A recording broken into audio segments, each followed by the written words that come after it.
Hello, welcome to Cutting the Bull in the Post-Truth Apocalypse. I'm Ben, I'm hanging out with Mike. Hello. And Claire. Hey. Today we're going to have a little bit of a chat about planned obsolescence. Let's also big up the England football team again. Hey. Yay. It's coming home. Maybe not though by the time this episode's released. Yeah.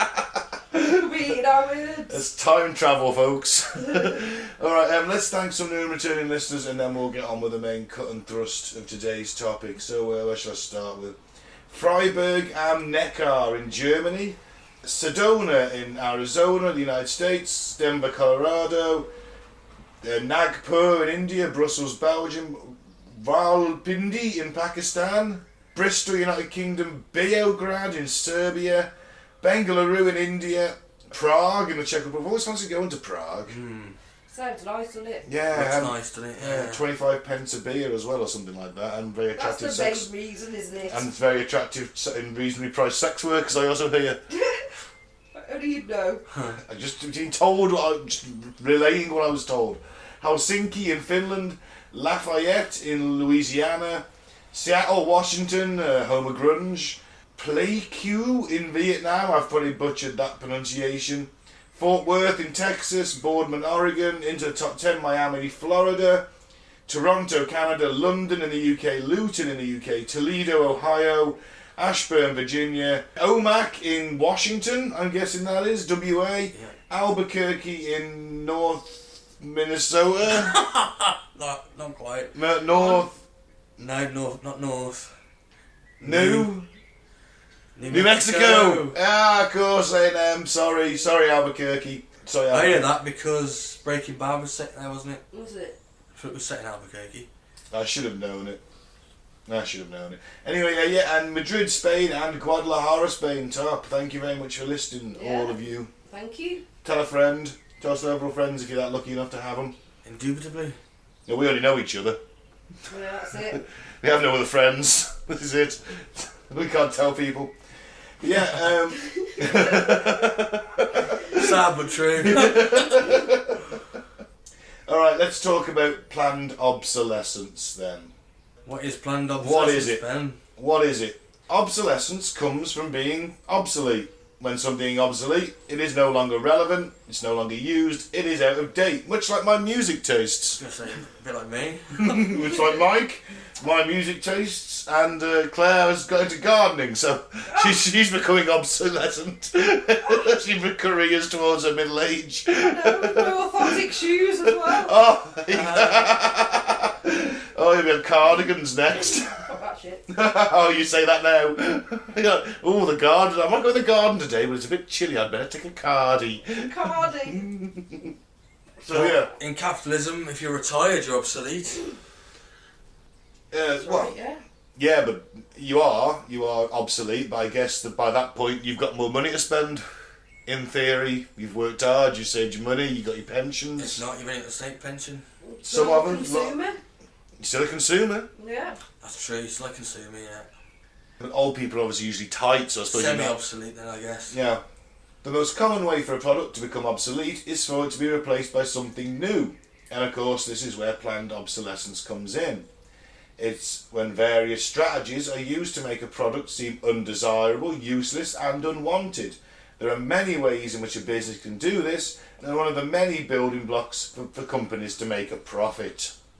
Which is all it boils down to, isn't it? It's just profit. Yep. It's a bit 50-50 in it, because you want newer, better stuff, Yeah. but you also want to keep your, let's say, phone, because this is the most I common think you should thing. have a choice. You need to be allowed to... I'm happy with my phone. Yeah. Yeah, but I have noticed that since the update, it's become a little bit slower.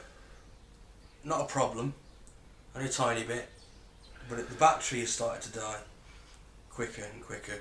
That's usually the first thing to go, isn't it, Yeah. is the battery. Yeah. Now, whether that is the But I should batteries have that themselves... choice. If that was made properly to last, Yeah. I'm happy with the product. There's no need for me to upscale. They all do the same thing as this. Yeah. Just a little bit faster and a little bit brighter and flashy, and that's it. Yeah, but by that logic, you'd be quite happy with the 3310, Yeah. which you probably still could use. People do still use those. They do. I understand that in 10 years' time, this is going to be obsolete because of technology. Yeah. Would have moved on so much. This would be like one of the old phones to what smartphones are now. Yeah. Yeah. Oh, but at some point we'll have little bracelets on our wrists that'll project a hologram up or something like that. But that choice should be mine. It's been taken out of my hands. It's forcing me to go and buy another one. I didn't know anything about planned obsolescence, and my friend pointed it out, and he was like, this is this TV's alright, it's lasted 2 years, and I was like, he goes, so if it dies on me now, I'm not really too arse. And I was like, what? I said, you spent 200-300 quid on it, you want it to last more than 2 years, mate? And he's like, well, they're only built to last, just over the warranty, and once that, the company doesn't really care. He goes, they're built like that, yeah. And that's what we're a chuck away society. Was it the first plasmas that came out, plasma screen TVs, the first proper flat screens, the ones you could mount on your wall? Yeah. They only had a lifespan of something like 50,000 hours. Hours, wasn't it? It was in hours, and you're like, Yeah. what? I remember some of the, I don't know what TV it was, but when you played with a games console on it, because the picture was stationary, it would burn an image into the TV, permanently there. Be like a browny ghost. green, sort of, ghostly glow. Yeah. That was shit. I fucked my parents' TV up doing that. There are 4 types of planned obsolescence: contrived durability, software updates, perceived obsolescence, and prevention of repair, which I think is the biggest one nowadays. Yeah. Prevention of repair. We had a Ferguson Video Star VHS top-loading video player. My parents had that as a fucking wedding present. It lasted longer than their marriage. It lasted 20 odd years, right? And it was only because we couldn't get it repaired anywhere. Yeah. I mean, it had been repaired a couple of times, don't get me wrong, but there used to be a TV repair shop. Now there isn't. So they don't even make spare parts for stuff It's anymore. mad, isn't it? When I went to uni, which was what? I thought, never going back. Quite some time ago. 19 years ago. Fuck me, 19 years, can it? Oh, when you went, yeah, When okay. I was 20. I took a year out after, a couple of years out after college. And we had a TV, it broke. The landlord demanded that we go and get it repaired at a TV shop. He wouldn't give us a new one. Yeah. Yeah, you paid for it, like. Was it in with the gaff, was it? Was it in Yeah. Yeah, right, okay. Yeah, it was fully furnished. Yeah. Yeah. Well, I thought only furniture. I thought TVs wouldn't come with the fully furnished. I suppose in some scenarios they've just gone, you know what, I've bought a new house with my partner or whatever, and I'm just gonna, my old house has still got all my shit in, I'm just gonna move my personal stuff out, the furniture can stay there, I'll get more money.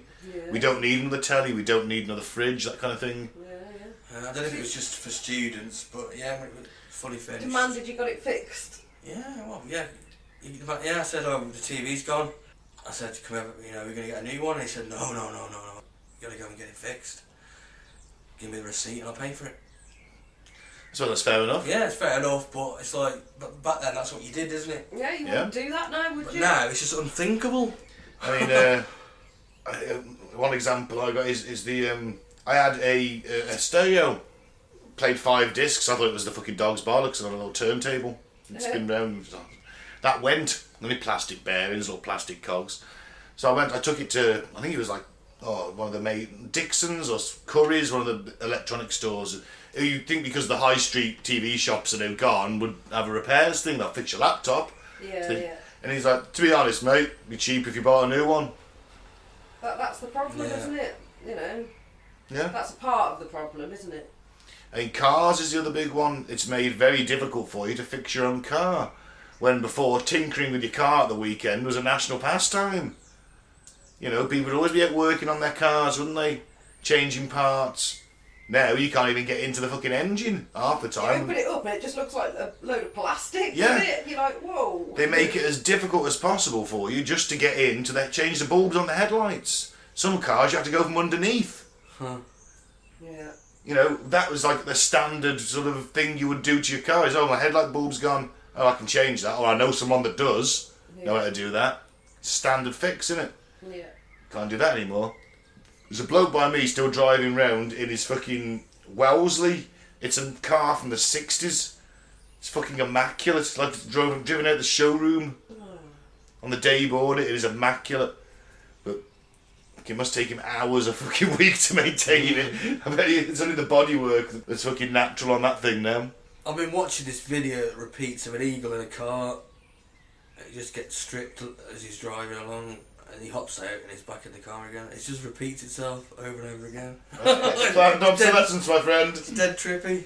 Sorry. So companies can make use of all of the above, or a combination of all four. The ultimate goal is to make you buy products again and again, and that is directly against what this website, Durability Matters, that's what they value. They value that. So let's take a closer look at how they would use these strategies. So contrived durability. If only all companies was interested in looking after their customers as they are with turning a profit, planned obsolescence would be obsolete. Contrived durability is the most common way for planned obsolescence to happen, and it's when parts break down intentionally. They actually just put Shitty parts in. Yeah. Yeah, like the phone batteries now I was on about earlier. They're putting shitty batteries in, and then you can't. Well, you've got to take it to a phone shop for them to take the phone apart or send it back to the manufacturer, as opposed to just the old school ones where you pick the back off and put your own battery in again. Yeah. Now with an iPhone, you take the back off it, it's out of warranty. Yeah. Because they're sealed units. The Samsungs have got a little bit more freedom. You can take the back off that, can't you? Yes. You got a Samsung, Claire. There are, you know, but then again, you conveniently your battery doesn't start going until your 2-year warranty's gone. Yeah. Ain't stupid. So they're like, well, you know what? I'll just get it fucking resealed. I guess what's it matter if I break the seal on it now? Send it off to the bloke in town who does it. Get it repaired. But you know, your contract's up in 2 years, so you might as well just fucking get a new phone for free on anyway, haven't you? Yeah. So what do you do with your old phones? You either pass them along to someone or you bin it. So how often have you been in someone's garage or basement and seen one of those old fridges still working? Fairly often. Yeah. Yeah. New fridges, in most cases, do not last as long as the old ones, and there's a reason for that. Companies know that when your fridge dies, you'll buy a new one. There are many other examples where a product will break down, a consumer will buy a replacement, or often a slightly newer model. Unreliable parts are almost always to blame. That goes with cars, white goods. I mean, really, once you know, a washing machine's a pretty simple thing. You got a drum that spins and water comes in. Should be all rubber pipes and it's stainless steel. It shouldn't really, because it'd be breaking. Should it? You should get years and years and years out of that. Out of it, yeah. It's only a motor, isn't it? It's turning that, you know. Yeah, absolutely. So software updates. This is the big one nowadays. Yeah, same phones down here. Your printer doesn't work, and you've tried to update your drivers to get it to do something, but it still won't print. You search, and you'll find out that your printer is no longer compatible with your updated operating system. There is nothing to do but buy a new printer. Software updates can drive consumers to throw out an old product and buy a new one. And of course, printers also fall to unreliable parts. Yeah. Obviously, the one coming later on, one of the examples, is the false reading on the ink cartridges too. Yeah. Yeah. So think about your smartphone. Works fine, you can call, text, use a bunch of apps, but after numerous updates, you find that your smartphone can't handle it all anymore. You may also find out the most recent software updates are no longer compatible with your phone, and then there's nothing for it other than to buy a new phone. I mean, Mike, you love Realm War. Yeah. It's your game, isn't it, on the phone? I love it, Yeah, I cannot stress to you how much Mike loves that game. I went through a phase of loving it. Now I'm onto World of Warship Blitz. It's a lot better in my opinion. I get to fight with dreadnoughts. It's sweet. But there come a point where that game will not work on your phone anymore. There's going to come a point, and it's coming towards you rapidly. Yeah. What are you going to do, Mike? Just jack off more, probably. I'll be forced to buy a new one, won't I? Get you a tablet. You can still keep the phone. Yeah. Get a tablet. Then he's going to get a newer tablet, though. Well, have you already got a tablet? No. No, I haven't got a tablet. So. I've got a tablet, but I keep this on my bed as well. I watch porn on. It never moves from the side of the bed. That's all it is. It's the porn tablet. Makes it white clean. Oh yeah, yeah. Of course. Well, why watch it on my phone? I've got a bigger screen. It's not a new tablet. It's like a hand-me-down one, so it's like not up to date. I don't just buy. Second-hand jizz tablet. I don't just buy my second. I just don't get my jizz tablets for brand new.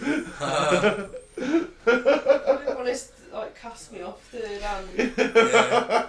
I hope not. I'd off me dad. Oh, it comes with a case. It's just encrusted in colour. No, it's got one of them cases where I can prop it up. Out of harm's way. So yeah, software updates. Many otherwise good products fall victim to software updates, and companies know exactly what they are doing with this.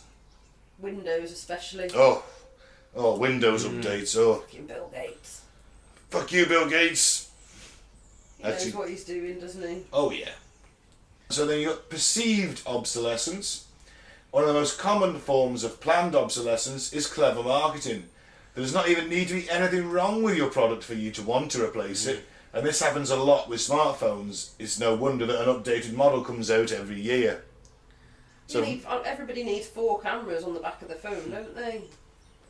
yeah, it's true though, isn't it? Yeah. I've got 3. Have I got 3? I've got 2. Sorry, I've got 2. No, I've got 2. I'm not on the latest iPhone. No, I haven't got the 4. Well, it's peer pressure, isn't it? I don't need 4 cameras. I only take pictures of the fucking dog. I'm not a person who's on Instagram all the time. I fell victim to this planned obsolescence with my Note 3. You love that Note 3. That Samsung Note 3. It just started just being so sluggish. It was sort of like, ugh, sort of really pissed me off. So I have upgraded, and I'm just loving the new cameras. So I sort of love it. In the same token as it's a bad thing, but it's a good thing as well. Do you feel that your life's slightly more complete now? Now I can take macro shots and super slow-mo of bees on my little flowers. Oh, because she's brought the bloody gardening into it again. Yeah. I bet you've set your phone up overnight with a super slow-mo capture to watch flowers opening at dawn, haven't you? Oh, that's a great idea!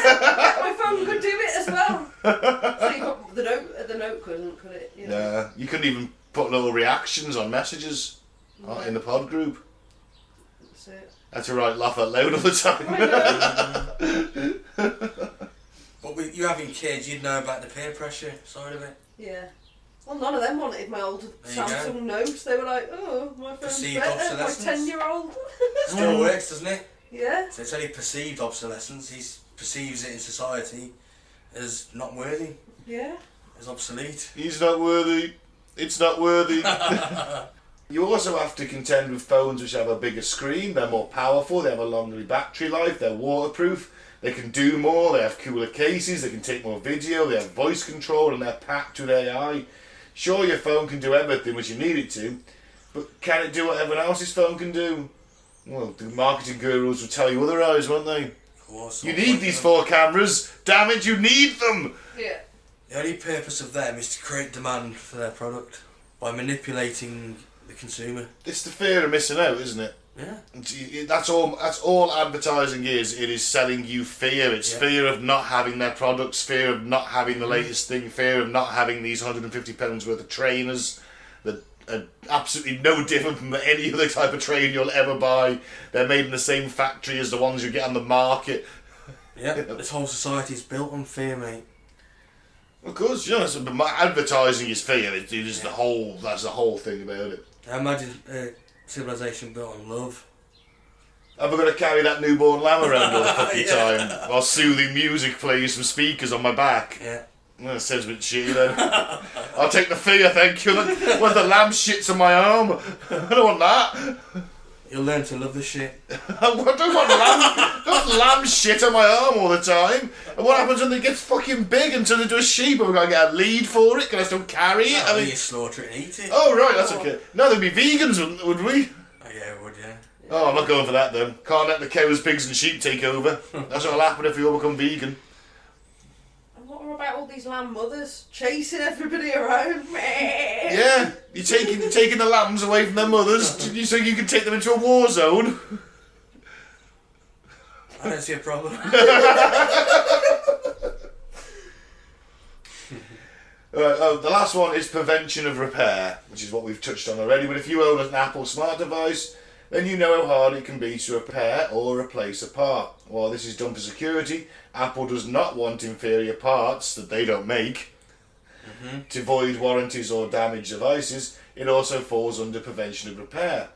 Even if you want to replace a battery in an Apple device, you may find yourself needing special tools just to unscrew screws, making it hard for users to replace parts. And it can be even more difficult to repair devices. When it does come to finding a professional to repair the device for you, it can often be more cost effective to replace the product entirely. To make phones thinner, you may not even be able to access a battery to replace it. And while this can improve your performance and look of a phone, you will eventually find your device stuck with an aging battery that cannot handle the fully functioning phone. Lowered battery performance and prevention of repair often go hand in hand because obtaining a new battery is rarely a choice and replacing the entire device is often the solution. Prevention of repair is definitely not something to think about when purchasing any product, and that's very true. I've got some good Definitely news something, on this. not something. I've got some good news on this. There's a law coming in this summer. It's called the Rights to Repair Law. Ooh. Ministers have confirmed that consumers will have the right to repair and try and elongate the life of things in a bid to sort of meet, carbon emissions, green, Good. It's long overdue. Also because cars, for example, Doesn't solve the problem. will go up dramatically in price because of tariffs from the EU, where we buy most of our cars from. It'll be cheaper to repair your own than buy a new one. Well, manufacturers will legally be obligated to make spare parts for products available to consumers for the first time. Yeah. Yeah. It doesn't solve the problem. They're still going to do it, but they're just going to let you repair it now. Do you get me? They can still make it a ball ache to repair, Yeah, couldn't exactly. they? Of course, and you've got to know what you're doing. Yeah. I mean, there's an entire generation of men who have got no idea how to tinker with their car because they've never had to. Yeah. There's a few people about who can still play around. Our friend Chris is pretty good. But, it's like, I don't know, I wouldn't know where to start. My dad wouldn't know where to start. In this rule as well, they've also got to give you like an instruction sort of parts manual and tell you how it works and all sorts. Interesting then. So you're basically going to get your Hayes manual, which is going to have the exploded diagrams where everything fits in. You know all that shat that usually comes with your TV, your new whatever, it comes with like loads of pieces of paper, you chuck them all away, don't you? It's like the warranty, you're like, I'll keep that one, and then you dash that in the cupboard, don't you? I didn't chuck the manuals away. I keep Don't them. you? To read them page. No, I don't read them. I put them in the bottom drawer for Do it, you? just in case something goes wrong. Well, it'll be in that, won't it? Yeah. Well, Yeah, but it's still... They could just make phones last forever. Your battery's always going to degrade over time. They can make batteries that can last for... Yeah, they can, but it's still going to degrade over time. The amount you play Realm War, yours is going to degrade over time. Yeah. The amount I play World of Warships is going to degrade. But they can make it last longer than 2 years, I'm Yes, saying. and it is always strange how nowadays you have a 2-year contract, which is just in time for your phone to start getting just that little bit slower, noticeably. Strange, that. Yeah. Alright, so let's give some examples. We've got 7. But I like that repair law. That's great. Yeah, It's a that's start. it. Yeah. It is certainly a start. Well, they're aiming to extend the lives of products by an extra 10 years. Good. And there is an environmental side to that because literally the stuff is just thrown. Oh, yeah. I mean, It's rare earth metals that we've got to use child slave labour mostly to get out of the ground. well, what else would they be doing? I'm joking. It's terrible. No, I mean, these kids are getting poisoned, digging like carbon out of the ground and stuff like that. The best of it is, though, to make these batteries, right, here's an interesting fact. So an electric car, let's take an electric car as an example. It's got like 1,200 laptop batteries in it, basically. So all that carbon is mined out of the ground in somewhere like Africa, by kids mainly, who get really sick from it. It's then transported to like China, where it's put into a battery. It's made into the basic shell of the battery. Yeah. It's then taken by ship to like somewhere like Norway, where the batteries are finalised, put into the, and then it's taken to the chassis builder, so it goes to the car factory, which let's say is in France, and is then exported for sale across the world. Now that's, yeah, and oh yeah, but your cars are more environmentally friendly, it's not kicking out the emissions. It's been halfway around the world before you've even driven it off the forecourt. Exactly. And the amount of carbon used to do that is probably going to negate any cost to you actually, using a fucking electric car. Yeah, they could do with At making... least you aren't getting, sorry Claire, but at least you aren't getting the noxious gases that are poisoning us. I love the smell of leaded petrol in the morning. I think they could make it a bit, the building of these cars a little bit more streamlined, Why aren't they building them in every country? Mm. It's just a definition of labour and skilled workforce, isn't it? We've got China's... to move towards a new way of thinking. It's not, if we're lacking jobs in our country, there's lots. I think if we provided the cars that we needed for this country, I see where you're coming from. But then you're looking at state ownership then, aren't you? Which has been tried and didn't go well in terms of the car industry anyway. I remember the Rover was state owned at one point. That was alright, didn't it? No, it went under horribly when and they made really bad cars. Did they? I thought Rovers were considered... No, Rovers are terrible cars. Yeah, they are. I don't know much about cars. That's why... Well, why did everyone used to drive one then? Because they were cheap. Oh, okay. And they were British made. And people used to like having them. My dad, on the other hand, always bought a Japanese car because they were more reliable. That was the thing. Japanese cars were considered a lot more reliable, but they were expensive. Your Rovers and your British Leylands, them are the ones you were tinkering with every week because they used to go fucking wrong all the time. Everyone used to fucking have one. I'm telling you, Rovers, didn't they? Yeah, I mean... In the 80s, everywhere, so... Yeah, there was. They were. They were that bad. They always used to come with... I always remember they used to come with a strip of wood on the dash for no other reason than to try and add a bit of class. Now, my uncle had a fucking beige Austin Princess. Everything in that car was beige. It was horrific. I think he wrote it off. That's actually a surprise. And things didn't move fast enough to write off. But... so Britain on a cold day would echo, the morning it would echo to the sound of cars failing to start because the damp from the previous night had got into the engine and you've got to really turn it over to get. Whereas the Japanese cars are much better built with better parts and they just start every time. That was the end for the British car industry at the end of the day. We made really good looking cars. I mean the Triumph Spitfires and the Stag and the TR7 was shit. The TR6 was amazing. They're beautiful looking. A lot of them Italian designed by Pininfarina, who designed Ferraris. We made some really great sports cars, but the engines weren't fantastic. That was the issue. So I'm saying we've got to cut down the emissions it costs to make each car. That's it. Yeah. As well as making them electric and eco-friendly. Yeah. The problem is that you need the carbon to make the batteries, and that's not every country has carbon deposits. So it's got to be mined in, let's say, Africa, where it is now. I don't think it's carbon, it's lithium. It's some battery making component. Anyway, I'm not a battery maker. That was my dad. He teach you nothing. No. No, it didn't, funnily enough. But even like uranium, you want uranium, go to Australia. They've got the biggest deposits of it. All the uranium in the world pretty much comes from Australia. I'd imagine the same with that, with the minerals of the batteries. They've got to be mined in specific countries where the deposits are. And then if you get children to do it, well, you're not paying them much. Then you send to China, you're not paying them much. You're probably spending more on shipping fees than you are on labour up to this point, until it's actually assembled into a car. This whole system's sick, isn't it? Exploits people. That's it. Profit. Still, better than serfdom. Oh yeah. Of course. Alright, so let's get this evolved. Alright, let's have a look at the examples you've got here. So slowed down iPhones. Apple seem to be the main culprits for this. Because everything Apple's like trendy and smart in it. It's like, look at this, it's like a fashion thing as well. It's weird. I just use it because it's really simple. That's my preferred choice of software. You can use one thing that's Apple, you can use everything that's Apple. Yeah. That's what I don't like about it. Yeah. Yeah, that's why I like Android. Fair enough. You can choose, you know. You can do more with an Android, admittedly. You can stream like movies from torrent sites and all sorts, which the iPhone won't let you do. You know, the amount of times people at work, I've just been watching this on my phone while I'm on my break, and I'm like, are you watching that? And I used to find the movie site and... You can do it.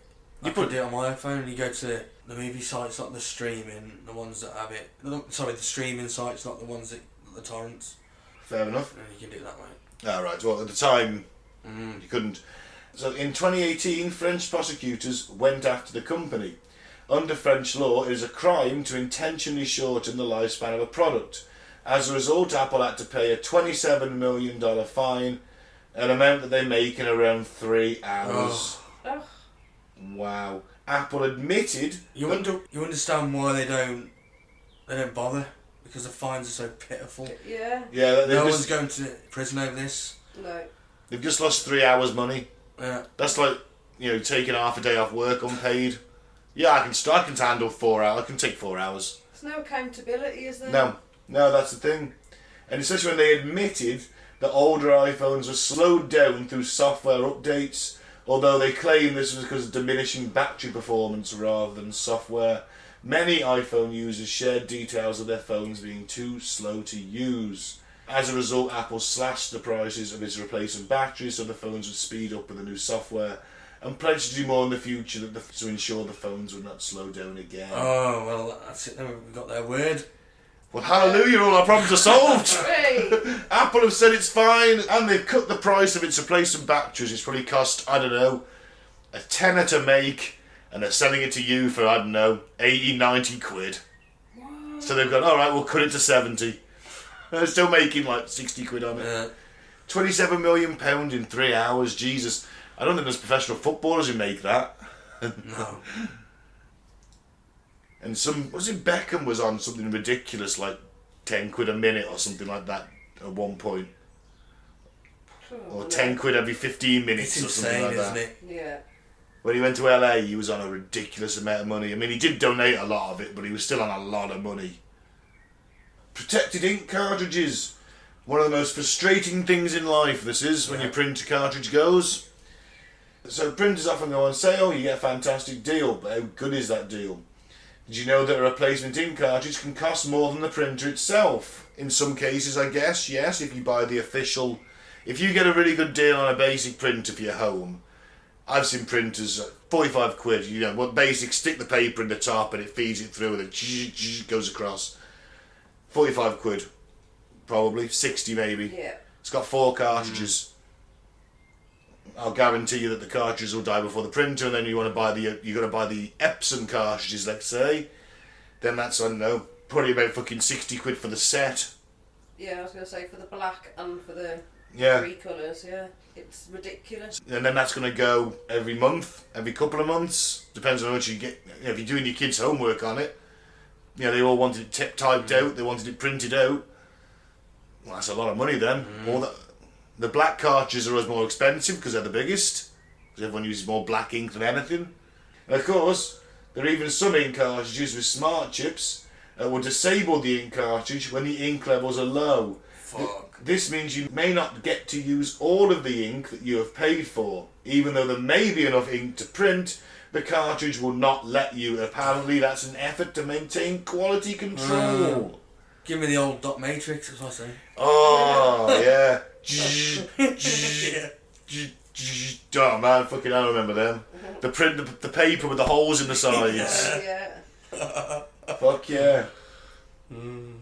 You can also find that some cartridges cannot be refilled and others can only be refilled with certain ink or by certain retailers. With so much going into manufacturing each ink cartridge and so much waste, these products are not only expensive, they are awful for the environment too.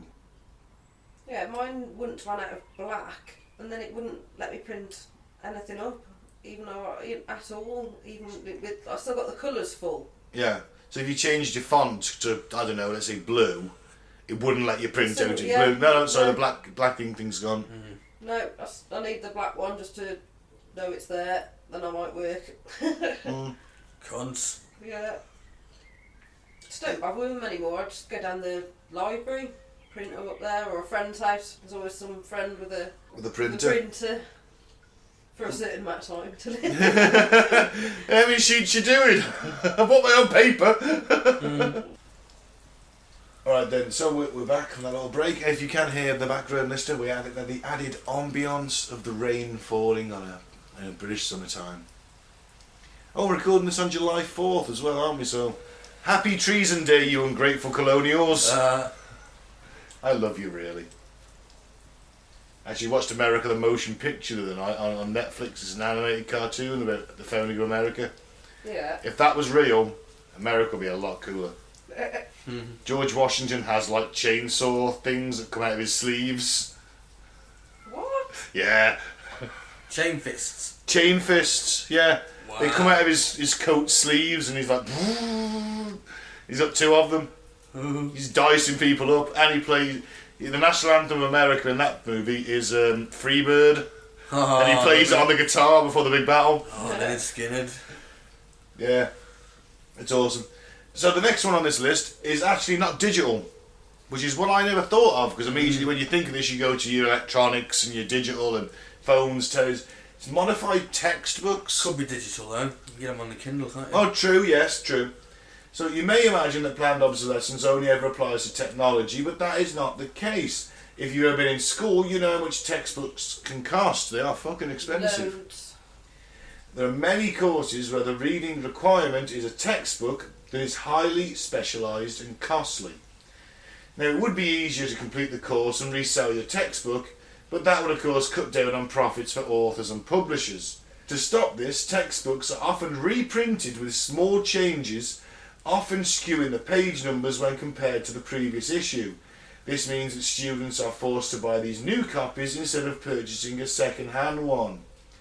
And of course, newer editions means previous versions of the textbook are obsolete and forces students to pay for the new ones. It isn't just textbooks. The comedian Dave Gorman when he Google Whack. Yes. Do you ever anyone used to watch Modern Life is Goodish? No. There's a series No, on Dave. TV I liked channel. it. I thought it was quite good. He doesn't really do it for me. Oh, I like him. He's quite clever. He's clever. I've read his book. I read the Google Whack book before I saw the live show. The book I thought was better, as I always do in these scenarios. So, But anyway, either they were having a kid or someone they knew, and they bought them a book about baby names. Yeah. And it was like new baby names 2019, and someone else had bought them another book which is 2019 updated or something like that. alright. There's like 7 new names on it or something. Is that it? Yeah, it's like, how can you call that update? It's ridiculous. Well, Someone's gonna buy that thinking, oh, now they've got some, must have a load more names in this. Oh, I never thought about calling my daughter Khaleesi before now. Oh wow, I didn't realise that was on the baby names list. Yeah, maybe I will call my daughter Khaleesi and then she'll hate me for the rest of my life. When I was studying, I often would go to the library. Sometimes they had like old books, or buy the old book online, yeah, and then go onto Google Books. It shows you like sometimes you can see a few chapters, and then just take a quote or take, you know, some information out there, so it looks like you've read the whole brand new book, and then just slap that in as a reference through your essay. That's how I cheapskated around a couple of things when I was studying. Well, yeah, I mean, I remember textbooks for college when I went, and we're talking, oh my god, like 1999 I left school, so I was in college in 99. You're looking 15 quid for a textbook then. So what is it now? And apparently the American colleges, you're talking hundreds of dollars for the textbooks you need. Yeah. It's a scam. But half of them you don't read, or they don't make any mention of. You've just got to read around the subject. Required reading, isn't it? It's like, oh, we're not going to mention this, but you should probably know about it, so you need to read this book. Yeah. Yeah. Okay, next one is fast fashion but low quality clothes. Primark? Yeah, pretty much. So fashion trends change quickly, so we need fast fashion to keep up, or Depeche Mode if you want to be French. Fast fashion. Yeah. Unfortunately, fast fashion brands are not leaders when it comes to changing styles, they are followers. They keep track of popular clothing choices and bring to market those fashions while they're still in style. This means they could be flooding the market with these clothes a couple of weeks after a fashion begins trending. The problem is with this, to bring these clothes quickly to market, there have to be sacrifices. The clothes may be affordable, they're almost certainly low quality, and have a detrimental effect on the people who are making them and the environment. So yeah, you're in a Vietnamese sweatshop, you die at work, you're being paid a penny a day, they just throw you in a pot of soup. Probably. I don't know. And everyone eats that. Yeah. I try and get around this by going to second-hand stores. Yeah, charity shops is the way forward. Oh, absolutely. Yeah, I have no issue with charity shops.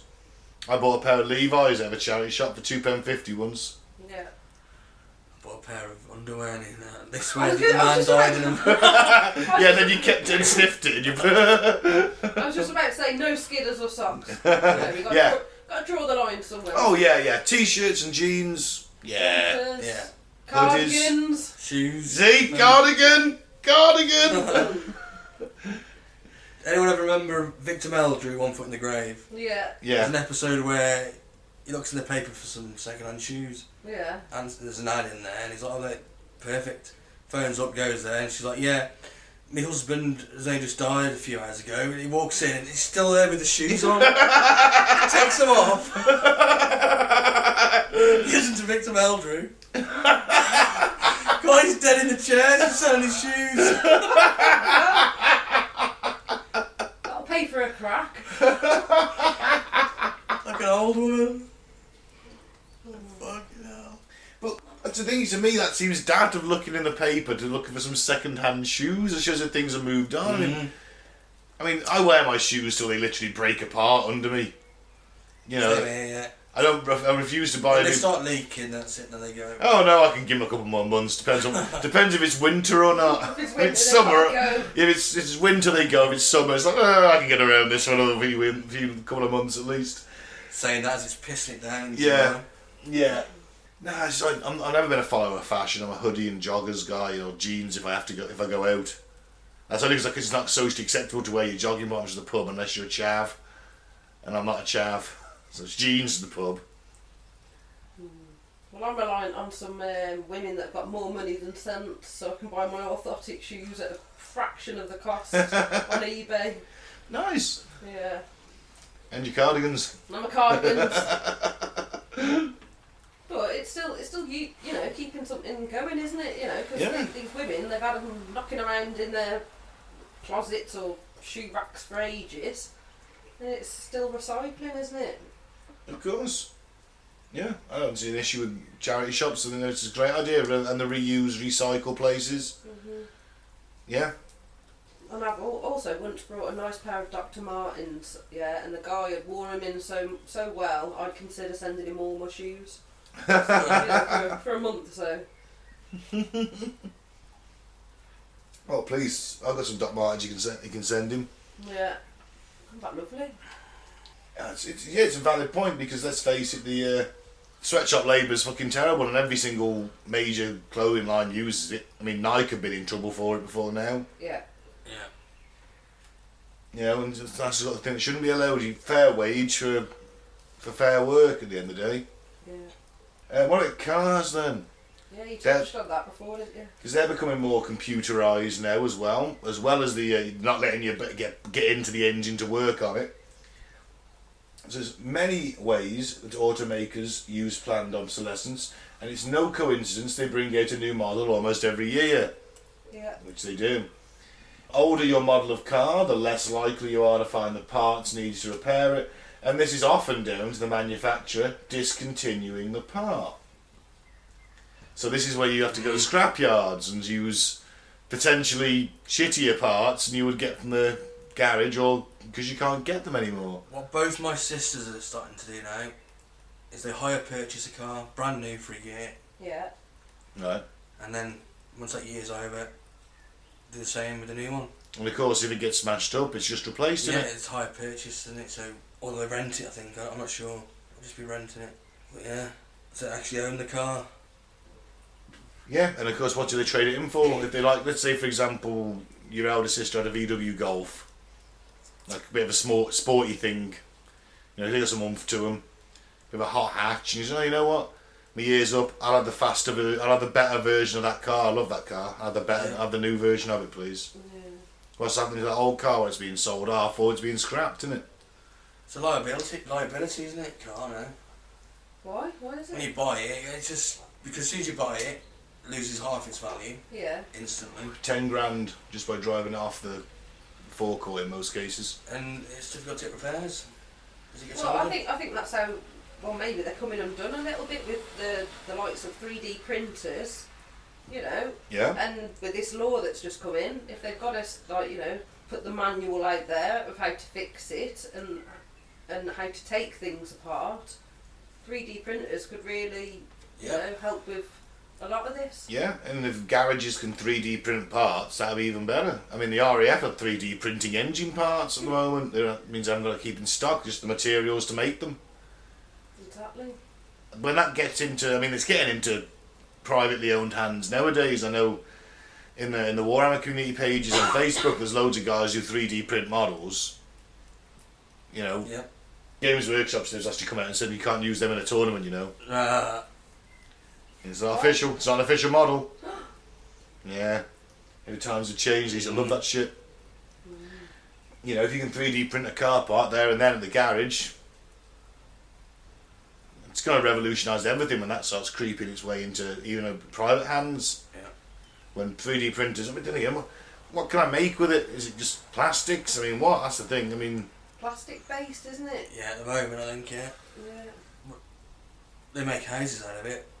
true. You could knock an extension up, couldn't I? Yeah. As long as you've got the base material.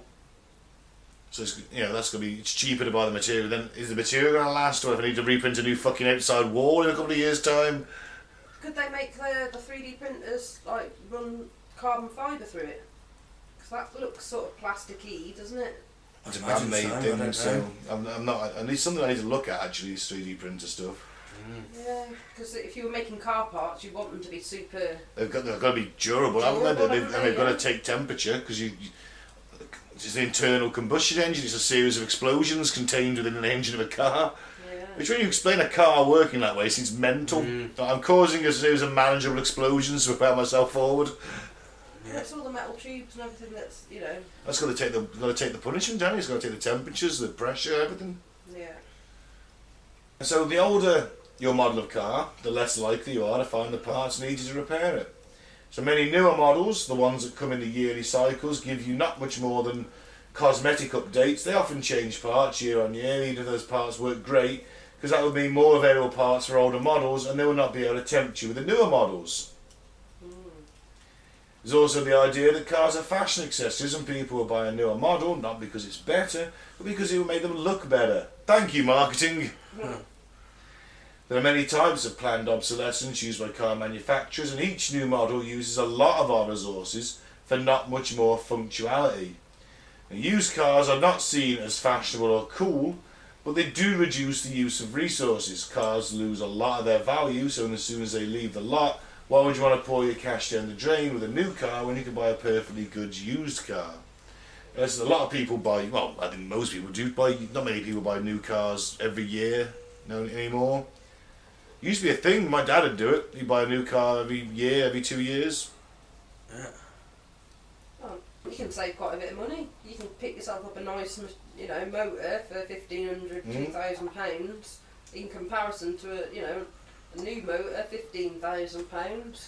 I don't even think you get much for 15 grand nowadays off the forecourt. I mean, maybe something like a Kia. 23. Or, you're not getting like, you could go and buy a second-hand Merc that was a rep car that was top of the line 5 years ago for like 1,500 quid. Yeah. It's done a lot of miles, but it's a top of the line Merc. You're going to get a few years out of it. Aren't you? I mean, it makes sense to buy used, to be honest. My dad was just a funny fucker. I'd have a new car.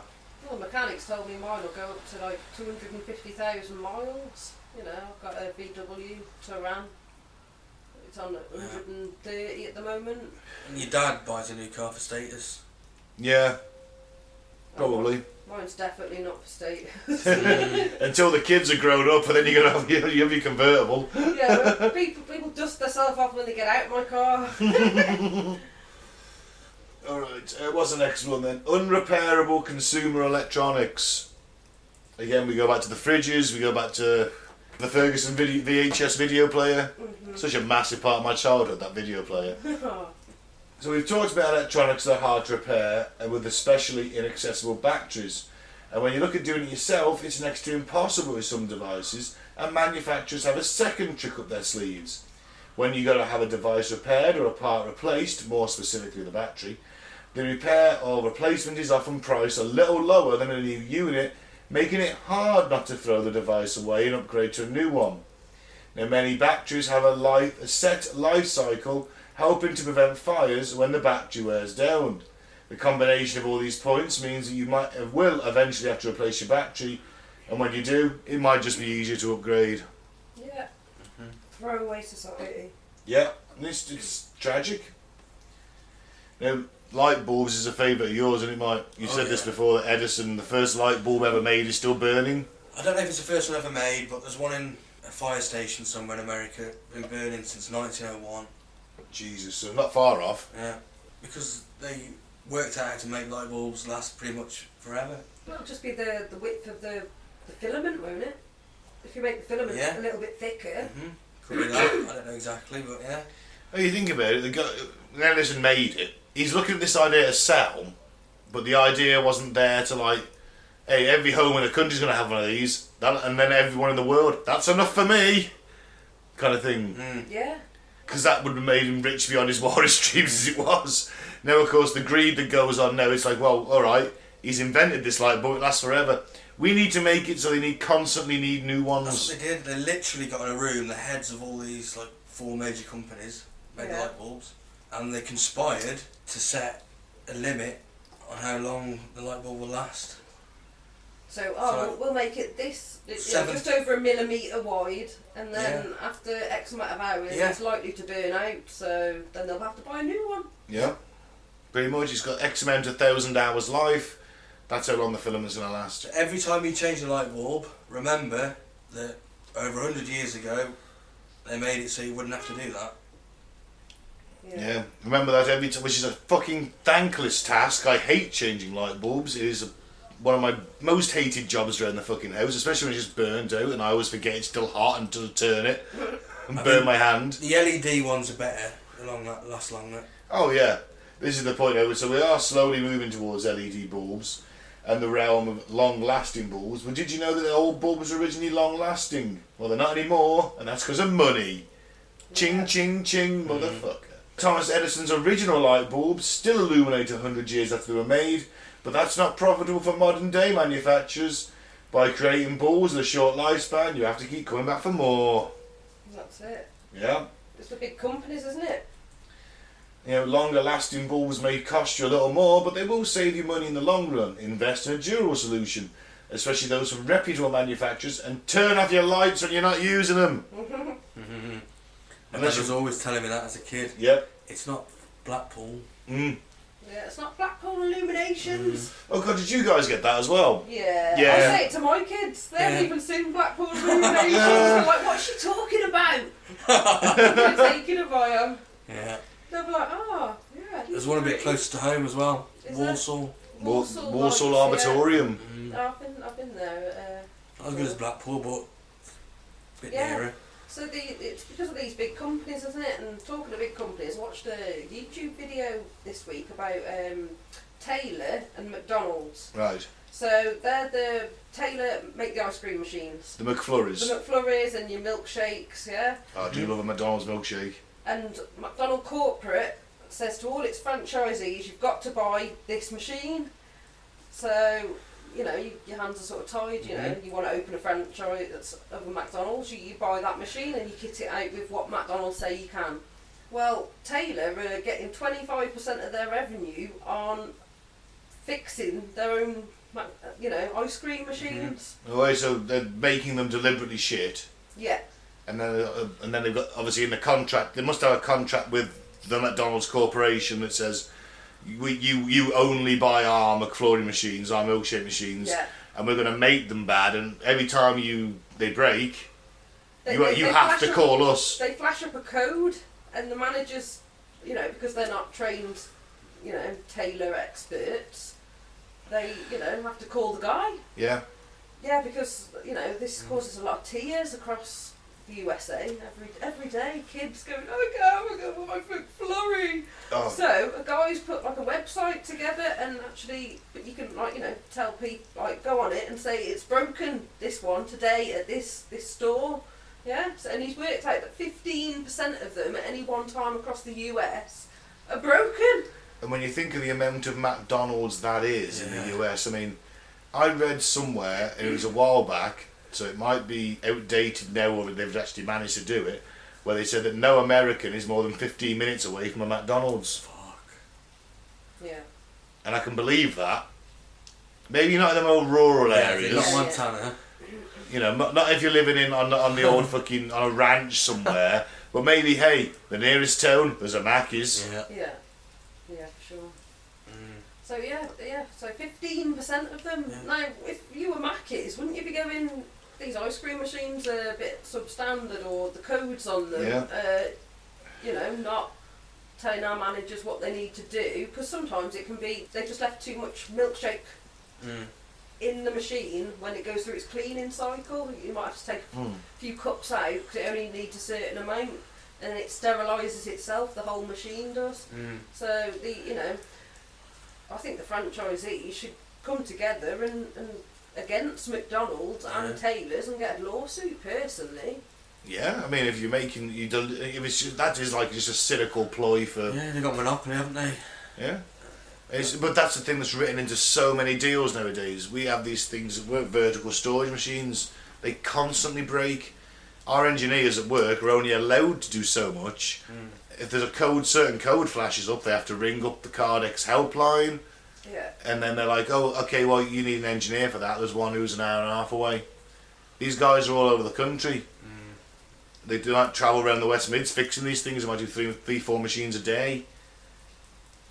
Well, it's all written into the contract, isn't it? So they're making a shitload of money. It's like the aftercare. You can't have these complicated things like the McFlurry makers. They're complicated machines. You can't just have them like so any Tom, Dick and Harry can repair them. You want it's got to be our engineer. Yeah, for like either food safety, or in your case, it would be health and safety, wouldn't it? We don't want anything. And it's fulfilment of orders. Anything and it falling over. It's fulfilment of orders. If there's like a shitload of stock in the one shuttle that goes down, we can't do anything until that's working. So it all has to be either followed, which costs us more, has to be repicked, or we lose money on it. Well, there's a guy that's made this like little driver that clicks onto the side of the McFlurry machine and flashes up its own code, and he sends out a little manual with it, and it'll just tell you what's wrong. Oh, even better. But then McDonald's corporate's got involved, saying, you can't do this. No, we've got a contract. Yeah. So it's all got a bit messy, but that's planned obsolescence and at its finest, it's biggest, isn't it? And of course, when they bring out a new one, every single McDonald's has got to get that machine, which could cost them thousands. Exactly. Taking money out of the franchise owner's pocket. Yeah. And the only thing I can think of is the directors at McDonald's or something, they get in a bit of that cash for every time they repair a machine. Or one of their sons works for that company on the board. On the board, yeah. Something like that. There's got to be some benefit for both sides. I mean, it can't be just because it's the best machine. There's got to be something else that do it. Oh no, the guy that was doing this documentary on YouTube went round your KFC's is like, is your milkshake machine broken? They're like, no, that's a McDonald's thing. And it's just crazy, isn't it? It's crazy. Yep. So the last bit of this is how to combat planned obsolescence. So we know about the 4 types. So you can also take these additional measures. You can look for extended warranties that cover products should they fail, but obviously you'll be charged more. You can buy products that have lots of spare parts readily available. That'll involve some research before you buy. It'd be like buying a Ford car instead of A Yugo. You don't get many of them trotting around now. I think they've actually. I think it's been completely rare that you just don't see. I think they've been bought by Volkswagen. Have they? I think they have. I think they're under the Volkswagen badge nowadays. Yeah. Yugo, we go. Yeah, they were like a Czech company, weren't they? The Soviets had them. They were fun little cars. Yeah, our friend's mom had a car, a Yugo, Yeah. when we were younger, and wasn't there a hole actually in the back? It was. There was a hole in the back. You could see the road. Rusted. What? Honest, you could see the road. Yeah, it was a thin little strip in the back, in the footwell, and it was probably no more than, I don't know, maybe 1.5 centimetres wide, but it spread all across the footwell, and you could actually see the road underneath if you looked down. None of us ever put our feet on it. You just like sit either side with your legs spread like on the door frame and then the middle console thing. But yeah, it was a Yugo. It wasn't the classical Yugo. It was a slightly more up to date one though. Was it? I think it was. Yeah. So you buy from retailers that safely recycle electronics and eliminate dangerous substances. Yeah, fair enough. If they're going to recycle it, you can buy a new one. It's okay as long as it's getting recycled and reused. Mm-hmm. Better. And you support the durable brands that build products that last. Again, you're going to have to do some research. Yeah. You can vote with your purchasing power, though. Remember that. By buying durable second-hand products, your hard-earned cash does not have to go to manufacturers that use planned obsolescence. Yeah. It is like a vote in a way. So, well, I'm not going to buy a brand new one. Fuck you. I'm going to buy this second-hand version because it's still running. That's it. And you can save yourself some money. Do you know what we haven't said? They don't make them like they used to. Oh, they don't make them like they used to, guys. Yeah. So in July 2017, the European Parliament passed a resolution on a longer lifetime for products. This marked a step forward in the battle against planned obsolescence. Is this what you mentioned earlier? Yeah. There's been an update from Yeah. this, I think. Okay, Yeah. cool. Oh, that was this is the UK, isn't it? Yeah. I read that article. It was the UK. This is the EU. Okay. Yeah. So it's taken us a couple of years because it's because of Brexit Yeah. to put this in place. But yeah, this resolution provides. Then again, this isn't great because it's providing financial incentives for companies that make durable, high-end quality products. And It's who's gonna straightforward pay to for that? repair, so it comes out of our tax money anyway. Fucking joke. So you're just basically paying Just order them. them to do You're it. paying them to make better products, and that can be repaired. Yeah. So you're paying them more but you're also going to pay more. They don't pay any tax, these fucking companies, half of them. You're also going to pay more to buy a high quality durable product that's going to last you like 10. That fridge is going to guarantee to last you 10 years. And you've heard people who've said, "Oh, it's lasted me 20." Right? You're going to buy that fridge, but it's going to cost a bit more.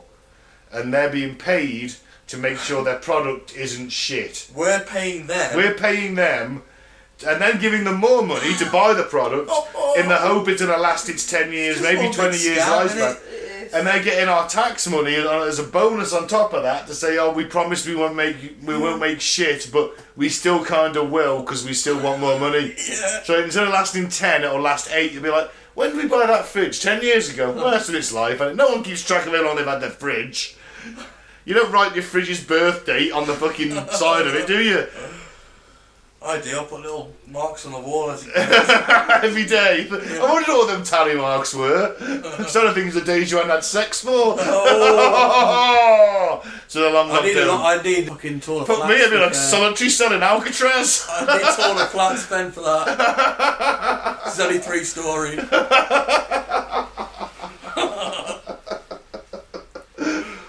That long lockdown, on it. Fucking has. Right, what was I? Several organisations are advocating against planned obsolescence, and they're good to keep an eye on the future to see which companies they endorse. There's a Spanish one called FINESS, which is the Foundation for Energy and Sustainable Innovation Without Planned Obsolescence. Fuck me, that's a mouthful. No wonder they call it FINESS or FINESS. Now that awards a mark to companies with an environmentally sustainable supply chain and business practices. And create products without planned obsolescence. Casio were in there, the calculator and watchmakers there on that, they got one of them. And Scanfisk Seafood. Yeah, there's another Spanish company, they have a network, they set up meeting points to swap unneeded objects with other consumers to help squeeze every second out of a product's lifespan rather than by throwing it away. I guess we have that with Telford Sales, stuff like that on Facebook, Yeah. things like that. So Facebook is obviously actually helping for once. Yeah. So just remember that before you buy something, you've got to ask yourself, do you need it and is it going to last? Let's just do a little bit to make things less wasteful. Yeah. I'm not an environmental hippie by any stretch of the imagination. Well, you know what I think. Well, The problem's systemic. Well, Capitalism has to go. You can't have infinite growth on a finite planet. I was just about to quote you saying that. That's one of your things you say. You can't have finite growth on an infinite planet. Other way around. Yeah, you can't have infinite growth on a finite planet. You can have finite growth on Whatever. an infinite planet. Either way, say it again. You can't have infinite growth on a finite planet. There you go, quoting Mike. Now, it's true. Eventually, we're gonna run out of this shit. We're digging it out the fucking earth. Yep. Right? Eventually, we're gonna run out. So you've got to do something, and if that involves making stuff last longer, fantastic. Hopefully, that'll boost technology to the point where we've all got a 3D printer at home. We can make what we want. Star Trek future. But that's a long way off. But just making things last, seeing if you can get it repaired. Step forward towards Yeah. Star But it Trek goes future, against. isn't it? It's the antithesis of capitalism. Of course it is. They're desperate to do the opposite. Of course, but you've got, as a person, as a citizen of the earth, you've got to. Yes, all right. I love stuff. I love to buy stuff. That's what I work for. I buy stuff. But even if something breaks mine, I'm going to figure out a way. Can I get this fixed? Because at the end of the day, you can't just keep on churning iPads out. Because eventually you're going to run out of the materials. Yeah. And so at some point we'll have to dig back through all the old shit we've thrown away to get the recycling. Yeah. So we're just saving ourselves some effort in the long run. Yeah. No one wants to go rooting through a fucking 21st century garbage dump to find a few iPads to get the gold out of them. To make a new iPad. To make a new iPad. That's it. All this stuff's going to run out one day. We're going to go back to the old days in a way where stuff was built to last. Profit margins are profit margins. I understand that's how people make a living. It's not just the CEOs, but also the people who make this stuff. But you've got to find a way to balance that somewhere. And that if that involves less profit for the very rich and increasingly growing richer people at the top, then so be it. We can't make any more of this stuff once it's all gone, so they're not going to get any richer. You got to take the hit now. Mm. That's it, isn't it?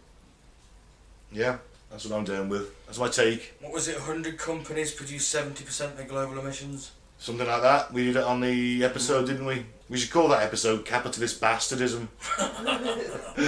Because that's what that episode was. And that's what this is. Yeah, it's a content. Capitalism's got its place. Every system's got its good points and it's got its bad points. But this is just vulture capitalism. It isn't natural. We made it in a system. Well, I think it's just a It sad evolved. state of affairs, isn't it? Where the government's got to tell you to make your products. good, Yeah, that's isn't it? another valid point. The government... Yeah, but morality and ethics They've gone. is nothing in capitalism. Doesn't exist. It's externality. That's why it's a sad state of affairs, Yeah. Yeah, that's why you got to go to the root of the problem, which is capitalism itself. And we got to rip it out by root and stem. Root and stem. I love that expression. Yeah. Yeah, this is a terrible example, isn't it? At the end of the day, Yeah. We're raping the planet. We're exploiting people let's not forget the people. just to make billionaires more wealthy than they already are. It's fucking insane. And I just had a flash in my mind of Ben pulling up a poor plant by root and stem. Always back to the garden with you, innit?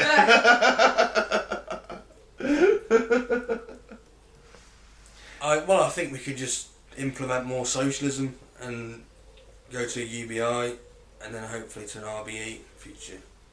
Star Trek future. RBE. Yeah, RBE. Resource-based economy. Oh, resource-based economy, yeah. Again, though, that'd hasten along quicker if we had some major natural disaster that fucked the entire world's economy. Well, like COVID. Yeah, a little bit. They've often talked about that great reset coming in the wake of this, haven't they? That'll be an episode one day. Alright, that's planned obsolescence. Have we all said what we're going to say? Yep. Yeah. Fucked up facts. Alright, let's finish the show on some fucked up facts. Facts, Fucked up facts. Facts. Facts. Fucked up facts. Facts. It's just got more and more. He's got the last word.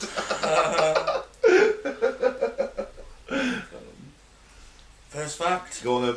56% of Americans believe Arabic numerals should not be taught in schools. I've seen this thing before. It's Arabic numerals are our numbers, aren't they? 1, 2, 3, 4, 5, 6, 7, 8, 9, 10, etc., etc. Right. Yeah, but they're just called Arabic numerals, and they did us. When asking the average person what Arabic numerals are, they'll go, "Oh, this must be what they use in Islam," but it's not. It's just the numbers we use. It was preying on people's ignorance of a not really very well known fact. In all fairness, I didn't know they were called Arabic numerals Neither did I. until I read that, and it was like a bit of a sort of a bit of a condescending article. I thought when I first read that, I remember it coming out, and they were like, "Oh, 73% of Americans don't want." There are numbers, haha, fuck you. And it does show you their prejudice, though. Yeah, but I'd have gone, well, what are Arabic numerals? Would have been my first question. Yeah. And they're like, oh, well, that's what. Oh, okay. Well, yeah, we need them. I got taught Roman numerals. Didn't need that. Apart from to figure out Rocky and Star Wars films. It's the only thing in my life I've done with Roman numerals. I think they look classy. I'm not saying they don't, but MCXV43, MCXIIIV 610 is a damn sight more complicated than like fucking 1996, isn't it? I'll give you that. 87% of Ian Fleming's Bond books mention what? Rape. Oh, fuck, that's a bit dark, isn't it? Bond was basically a fucking rapist. Oh, was he? Well, you met a woman that said, "No, James, no," and he's like, "Oh, go on," and they were like, "Oh, right." It's a food item. Caviar. No. Chicken wings. Spotted dick. Scrambled eggs. Oh, right. Really? Well, that's bust you from them rape. You know, the old thing is, hey, 47 no's and a yes is still a yes. That was Bond, wasn't it? He was like, he just, all the time. He was not into sexual politics, Ian Fleming's Bond. Well, certainly the early Bond movies, anyway. He just relied on the fact that he was James Bond, didn't he? And that does help. You know what else helps? Cosmonaut. Does anyone know what the red liquid in a bloody steak is? It's not blood, is it? It's like the Juices? cellular composition breaking down under heat or something like that. It's a mix of water and a muscle protein called myoglobin. Yeah, it's kind of blood, but it isn't blood. It's globins to do with blood, aren't they? Yeah. So it's kind of blood, but it's not proper blood. It's that fake blood. Fake blood. All the blood's gone. It's been drained Oh in yeah. the veins, hasn't it? Out of veins, I yeah. guess so, yeah. Some may still in the muscles, I don't know. But I always have my medium rare anyway. I like a bit of pink, but I don't like it too bloody. Oh, like a bit of pink, yeah. I like a bit of blood because I like to want my chips up in it. Or microglobin. I like a bit of microglobin. Yeah.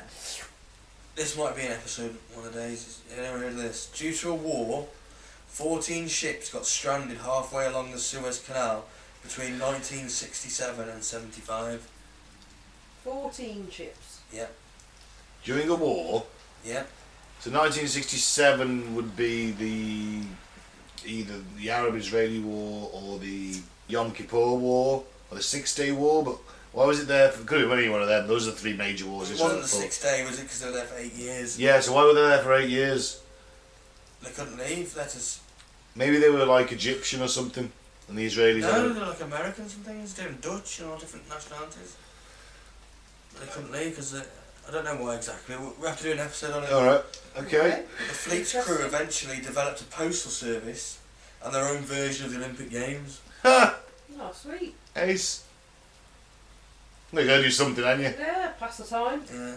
Should have played cricket. That you can make a game of cricket last 20 years. I fucking hate. I read about it when that boat got stuck. Oh on yeah, Suez. yeah. When they unfairly blamed the female boat pilot. Did they? They did, yeah. There was a female boat pilot, and they said, "Oh, it's all her fault. Woman driving, blah blah." It's like, nah, she actually did nothing wrong. It's the captain was a dick. In 1961, an aeroplane carrying 2 nuclear bombs broke up over North Carolina. Yeah, I've heard about that. We should do an episode on that one. They're actually missing nukes. Neither bomb exploded, but some of the uranium has never been found. Ooh. Interesting. Yeah, there's been quite a few missing nukes. I think there'd be some sort of locators on nukes, wouldn't you? Yeah, I suppose so. Clearly not back in the day. But the main thing is they weren't designed to go off on a crash. The fact that planes crash and the Americans had SAC, which was Strategic Air Command. It ran for X amount of years, from like late 40s, early 50s up to like the 70s. They always had B-55 bombers somewhere in the world flying around America, flying around their enemies just out in the international waters, always being refueled in air, always with their nuclear weapons, targets to go, just waiting for that command to go. They kept that up for years. So the film Dr. Strangelove's based on. Yeah. Bearing in mind that planes crash occasionally, they're designed not to explode on a plane crash. Yeah. That's how the fuse is inserted before they're dropped, basically. Yeah. Interesting fact, one of my own fucked up facts, is it takes a power of a Hiroshima-sized bomb to set off a hydrogen bomb. Wow. So an atomic bomb is a lot weaker to the hydrogen bomb. I think it's about 100 kilotons was the Hiroshima bomb, maybe a bit less. You got to have that explosion to create the hydrogen fusion explosion. So yeah, that would be really, really bad. Yeah. That would burn. You won't be in your hot tub for very long in that, I can tell you that much. I threw my own 3 fact up facts there, sorry Mike. No, it's good man. Got him. Throw him in. In 2012, a French woman received a phone bill for 11.7 quadrillion euros. Fuck me, you should not hang up or something. Before admitting their mistake, Bouygues Telecom told her she could pay the bill in instalments. Oh, that's nice of them. Yeah. Bourgeois. Bouygues, I don't know. That's nice of them. It's French. You can pay it in instalments. You only owe us 11 quadrillion francs, euros even. That's alright. Pay us in instalments when you got it. we know you're good for it. You won't die before you pay that off, will you? No, I promise. Off the page. Yeah. In 1996, a Cornish cemetery opened a special section for people to bury their deceased Tamagotchis. Now there's some planned obsolescence for you. That's a complete waste of land and resources. Yeah. I never had a Tamagotchi, but I get the feeling if I had it wouldn't have lasted very long. I didn't have one. Tea cozies, and remember them? I do, yeah. Little netted thing you put over the teapot to keep it warm. Oh, there's a lovely cafe down Ironbridge that still does them. Is it? Oh, I remember my nan used to knit them regularly. Well, apparently they don't keep your tea any warmer than it would be without one. Really? How dare you say that about my nan's tea cozies? Oh, they just look really cute around the teapot. They do, don't they?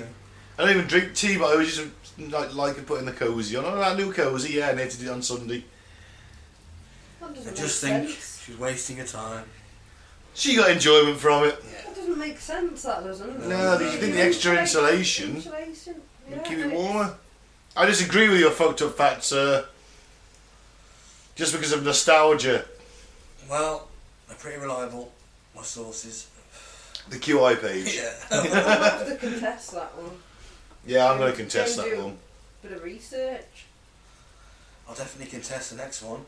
People who eat chocolate are less likely to show symptoms of depression. I eat chocolate with a bucket load, I'm depressed to fuck. I think a chocolate bar does make you feel better, At though. the time it does. Yeah. Then you feel guilty. Yeah, a bit guilty. No, it's not. I wish I had another of them. That was my thing. Your bar but wasn't big enough. Your bar wasn't big enough for all the guilt. Yeah, I know. I need more guilt. Give me another bar. Naples, Italy is creating a DNA database of all its resident dogs. Okay, that could be a good idea. Kind of is dog profiling, though. Any dog poo Go on. found left on the sidewalk will be tested against a database. Oh, fuck me. What is this, 1984? And the owner will be sent a bill for €500. Oh, fucking hell. No way I'm not signing Max up to that. That's terrible. That's fucking 1984. Oh. What if he's shitting in the woods? Is that okay? No, it said the path, Yeah.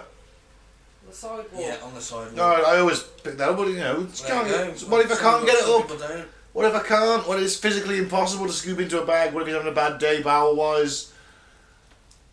You know, what if it's... Well, I imagine that probably won't last long on the pavement. Washed away or something, I don't know. I don't know. I disagree. That's 1984 for dogs. I don't like it. It might be good for security for dogs. There's a lot of dog theft going on. No. Then again, you can just do a DNA test on the dog at that point. No need shit. Yeah. The taste of sourdough Right. is specific to the baker. Interesting. So every sourdough is a little bit different. Yeah. It's because you start the process. It's only water and flour and possibly a little bit of yeast, and then they keep it going for years and years by just feeding it sugar and flour, I believe. A baker that does a sourdough in Shropshire wouldn't taste the same as a baker that's doing a sourdough, you know, somewhere in Wales, for instance, because they've kept, you know, feeding this same microorganism. Okay. So I know nothing about this. I'm just like a little bit in awe that every single one tastes different, but I can see where you're coming from. So, sourdough doesn't get replaced for years, I take it. Yeah, you take some off it and you leave a chunk behind. Yeah. And then you just add more flour and water Yeah, so to the chunk that you left behind, and then that grows again. Yeah, yeah. But why is that taste specific to that baker?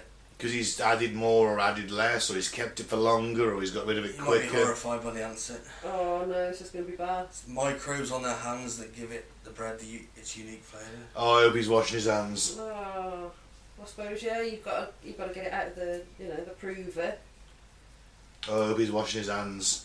and shape your bread.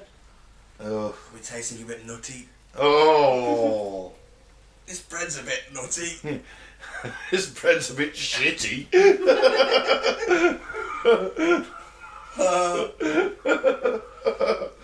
The French police are currently dismantling a ring of international Lego thieves. Oh, God.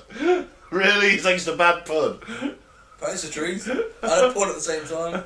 Lego thieves. It's bloody expensive stuff. It is? The Death Star's like 650 notes or something like that. So do you reckon these guys are like hitting high-end Lego shops and getting like the big sets and then selling them on the black market for less and still making a profit? No, I think it'll be like a lot bigger than that. It'll be they're nicking them, so then they can like rip them off and make a new sort of version of Lego. Leppin, I've seen that on the market on Right. Leppin on eBay, yeah. So Ooh, they're nicking interesting then. them to reproduce and make it cheaper. Interesting theory. In the 1960s, the Zambian space program. Zambian. Why does that sound like the Jamaican Podsafe team? Why does it sound like Major Tunde? Yeah. I immediately thought of Major Tunde. They asked UNESCO for £7 million to send a 16-year-old girl, 2 cats, and a missionary to Mars. And they're going to do it that cheap? Oh, crikey. I dread to think what state the fucking... I dread to think what it looked like that much money. I mean, how much... NASA was taking up something like 20% of the American GDP in the 60s to get a man to Mars, a man to the moon by the end of the decade. And they want to do it for how much? 7 million. 7 million? And it's going to pass through the hands of many people and be filtered off a little bit as well. And there was a 16-year-old girl. 2 cats and a missionary to Mars. 2 cats and a missionary. This just sounds like some Catholic priest fucking all-time sex fantasy. Yeah. I want to fuck a 16-year-old in space while 2 cats watch. Can I have £7 million? Can I have £7 million, please? So, oh, we can guarantee we can get you up there, but I don't think coming back. I can die happy.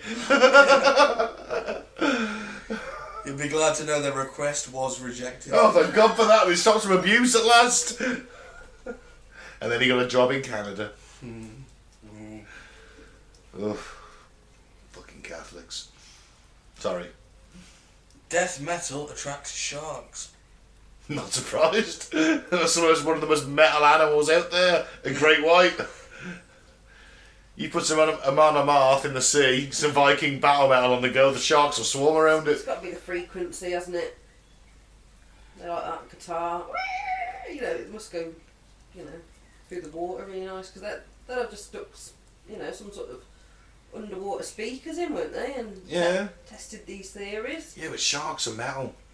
Whales aren't metal. Whales are lovely. You know, they listen to folk music, whales do, don't they? Sure, I was thinking a bit of Enya. Enya, maybe, yeah. You know, they're Whales are chilled, man. Whales are pretty chilled. They might do a bit of reggae whales. Dolphins Bit punk. of Bjork. Maybe a bit of York, yeah. Dolphins are Sex punk. Pistols. Yeah, you think? I don't know. I like rowdy teenagers, aren't Yeah, they are a bit, aren't they? they? They play with pufferfish that make them get high. Yeah. Yeah, alright, I'll go with that. And then what else we got? Stingrays with heavy metal. You just listen to Stingray all the time. Judas Priest. Judas Priest, Stingrays, definitely. Sharks, yeah, they're like bring the fucking Viking battle metal on for them. They love that. They love a bit Octopuses of a will be man. funk. Definitely funk or piano. They'd be great pianists, wouldn't they? Octopuses, Yeah. octopi. I think it is octopuses. Oh, well, either way, I like saying octopi. Tuna and that, they'd just be listening to happy hardcore, wouldn't they? Tuna and sardines, the ones that go around in massive packs. Packs and Schools. Yeah. A bit turtles. That's fucking hell. Bob Marley. The Wales were doing the Bob Marley thing. Yeah, they did, didn't they? The Wales, oh, they're Enya, yeah. Reggae for turtles. Do you think? Sea They're a bit turtles? laid back, aren't they? They're pretty rapid, those sea turtles. They're pretty laid back. They're always on beaches, aren't they? Yeah. Fair enough. That could be an episode on its own. Any more? Yeah, speaking of sounding animals, relative to the body size, the largest animal on Earth is a lesser water boatman. I beg your pardon. What is one of them? Like a little bug. Oh, is it one of them little bugs that skeets across the water? You see, Yeah. in your boat, they like Yeah. fly Yeah, just yeah, above the water, and you can see them Yeah. treading water almost. Yeah. What, and they yell? What do they... Well, it's 2 millimeters long and can sing at 105 decibels by rubbing its penis against his belly. Guinness World I thought that was just me. Guinness World Records lists the insect under loudest penis. Oh man, I feel good. I've lost my fucking prize now. I've got to work hard to get back in the Guinness Book of Records. It's going to involve a lot of penis rubbing, but I'm prepared to make the sacrifice. And I thought I'd finish on this. More Americans are members of Amazon Prime than are members of a church, mosque or synagogue. And so they should be. Capitalism is our new religion. I'd rather have Amazon than any religion. The prophets have become our prophets. I'd still rather have Amazon than any religion. Genuinely. At least Amazon doesn't fly planes into buildings. Amazon doesn't kill kids and bury them in mass graves. Amazon doesn't force people out their homes and then shoot their children. Yeah, Amazon's a lot better than every major religion, so fine. Yeah, bring on the Amazon Prime membership. Bring on High Chancellor Jeff Bezos, because at least we won't be having any of this religious nonsense anymore.